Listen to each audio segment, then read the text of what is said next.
Je m'appelle Élodie, j'ai 36 ans et je suis mariée avec Julien depuis 10 ans. Nous avons une vie plutôt tranquille et notre couple fonctionne bien, en apparence du moins. Julien est attentionné, mais il passe énormément de temps à travailler. Je me retrouve souvent seule et même si je ne l'admets pas toujours, je me sens délaissée. Un jour, il m'a proposé un week-end en mer pour changer un peu d'air. Il avait déjà tout organisé. Son père, Henri, un homme encore très en forme pour ses 64 ans, allait nous accompagner sur son bateau. Julien, en revanche, devait partir plus tôt le dimanche pour un rendez-vous professionnel. « Mais tu peux rester avec mon père jusqu'à la fin du week-end » m'avait-il dit avec insouciance. J'avais accepté sans trop réfléchir.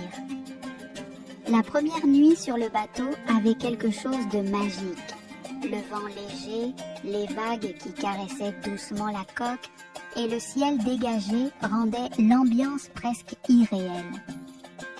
Henri semblait dans son élément, en parfaite harmonie avec la mer. « Tu verras, rien ne détend mieux que la mer », m'avait-il dit en me servant un verre de vin. Nous avons passé la soirée à parler de tout et de rien. Julien, fatigué, est allé se coucher tôt, nous laissant seuls, Henri et moi, sous les étoiles. J'ai réalisé à quel point il était charmant, avec son humour piquant et ses anecdotes fascinantes. C'était un homme qui savait capter l'attention, un peu trop peut-être. Le lendemain, Julien a quitté le bateau de bon matin, comme prévu. « Je reviens te chercher dimanche soir », m'a-t-il dit en m'embrassant. « Profite bien avec papa. » Henri et moi avons pris un petit déjeuner en silence, le bruit des vagues remplissant les vides entre nous. Mais au fil de la journée, une étrange complicité s'est installée entre nous. Ses regards semblaient linger un peu plus longtemps que nécessaire. Et chaque fois qu'il effleurait ma main accidentellement, un frisson parcourait ma peau. Dans l'après-midi, Henri m'a proposé une baignade dans une crique isolée. C'est un endroit magnifique, personne ne viendra nous déranger, a-t-il assuré avec un sourire mystérieux. Nous avons jeté l'ancre et je me suis laissée tenter par cette parenthèse inattendue. Lorsque je suis remontée sur le bateau, encore trempée, je l'ai surpris en train de m'observer avec une intensité troublante. « Tu es ravissante », a-t-il dit doucement, sans détourner le regard. Mon cœur s'est emballé, mais j'ai fait semblant de ne rien remarquer. Après tout, c'était mon beau-père. Rien ne pouvait se passer entre nous, n'est-ce pas? Le soir venu, nous avons ouvert une deuxième bouteille de vin. L'alcool aidant, si tu aimes le récit, laisse un like légers, et abonne-toi à la chaîne. Intimes. Merci.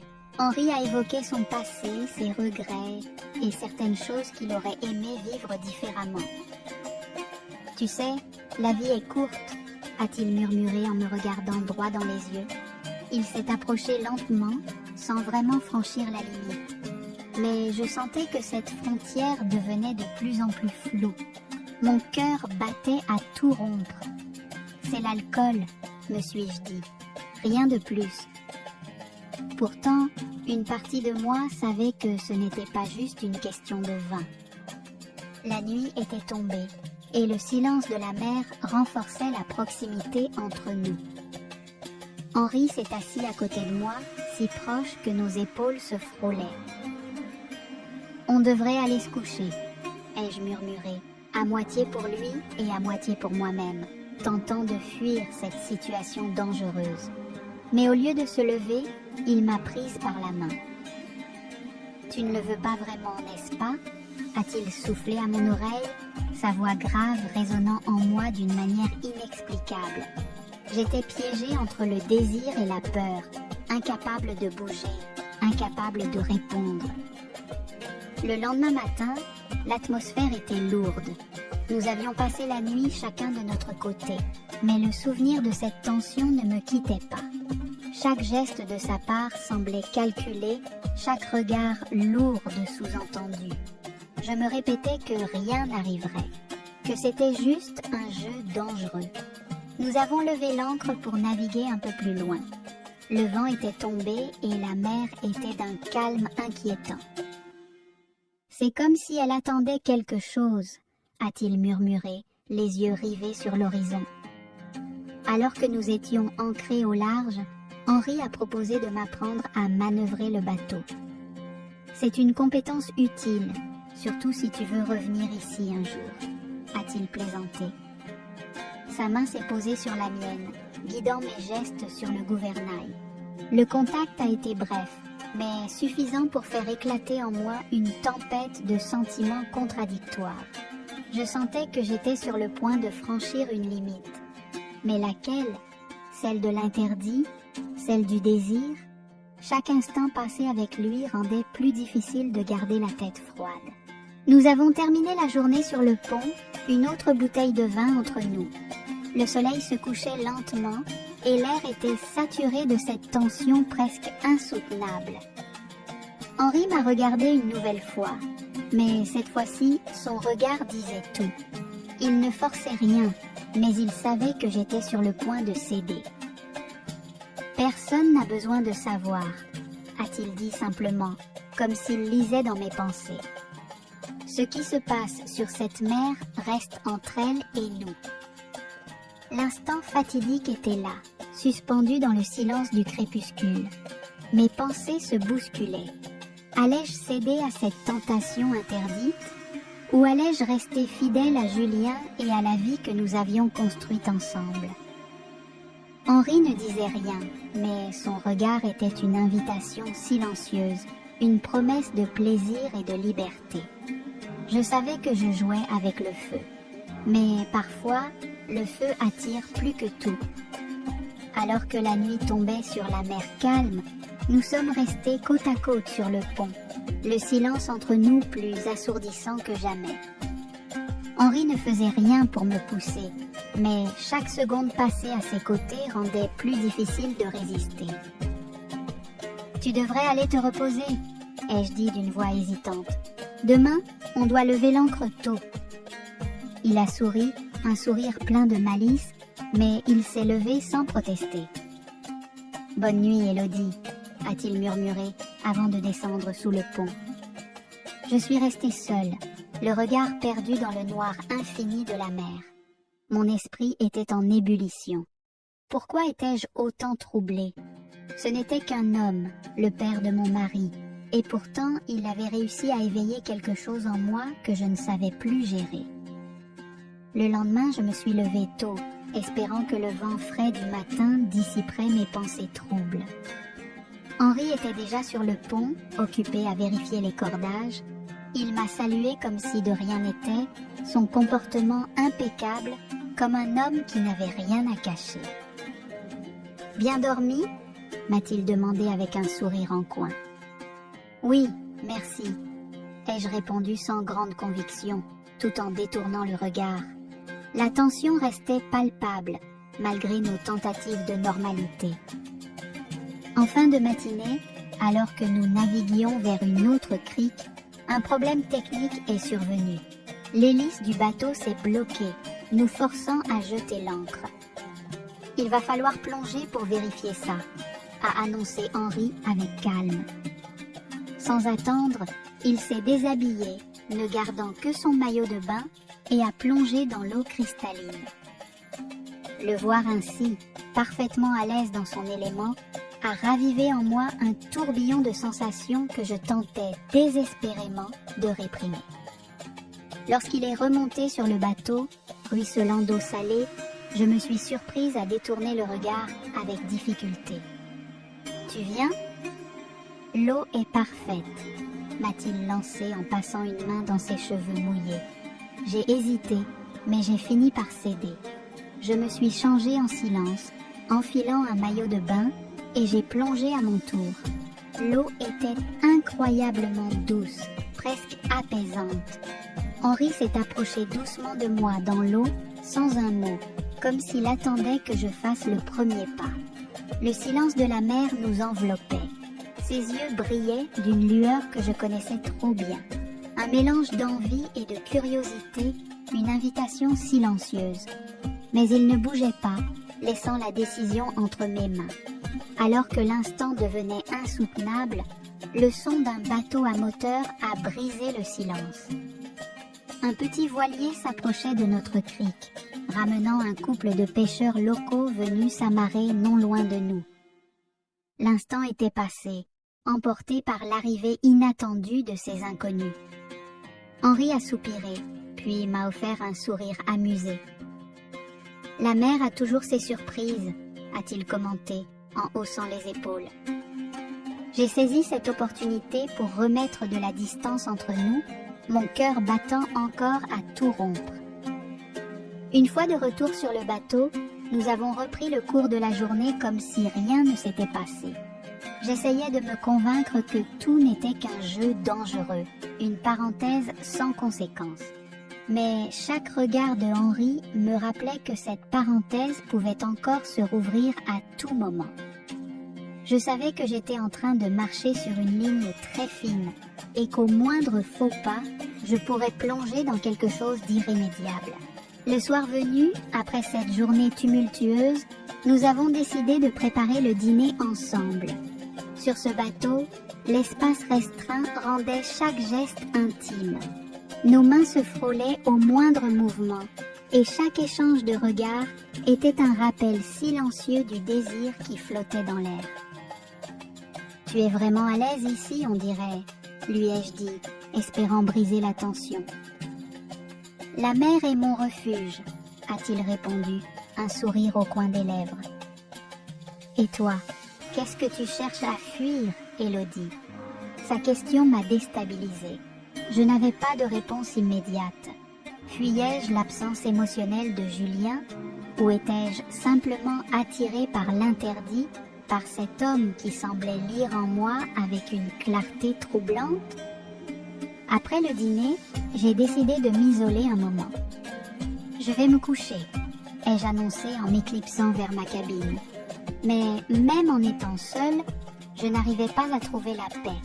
Les vagues qui heurtaient doucement la coque semblaient murmurer à mes oreilles, ravivant en moi des pensées que je voulais oublier.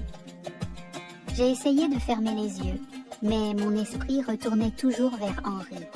À chaque instant que nous avions partagé sur ce bateau, à chaque regard lourd de sous-entendus, je devais me ressaisir. C'était mon beau-père, le père de Julien. Rien ne devait arriver.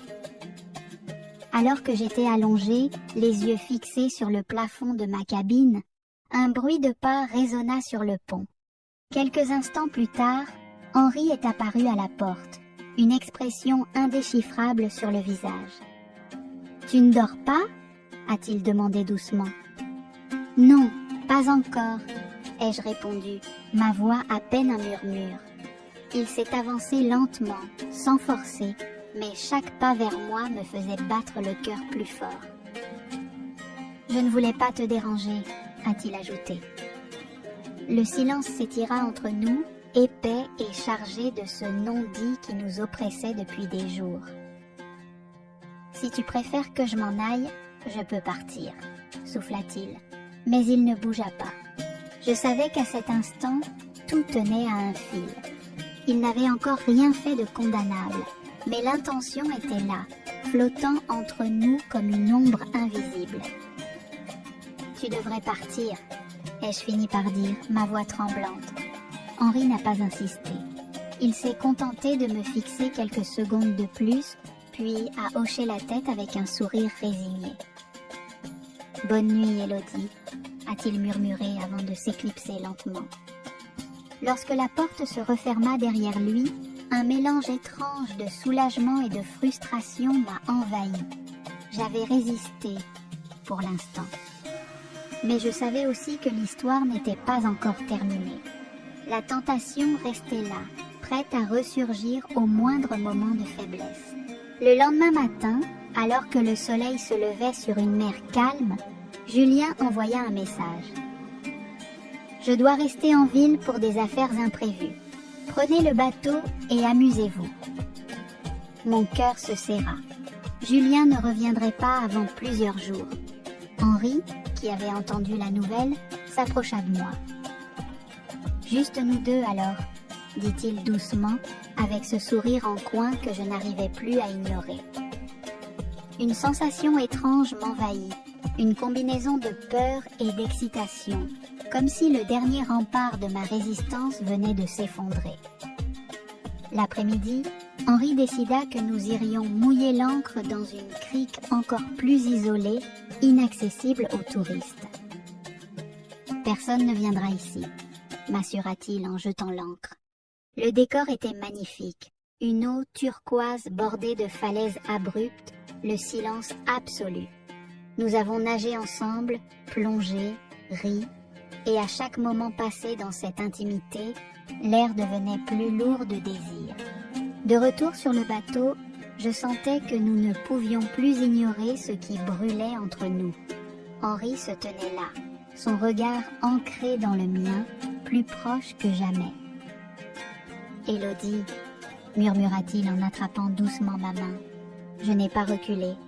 Sans un mot de plus, il m'a attirée à lui et nos lèvres se sont enfin rencontrées.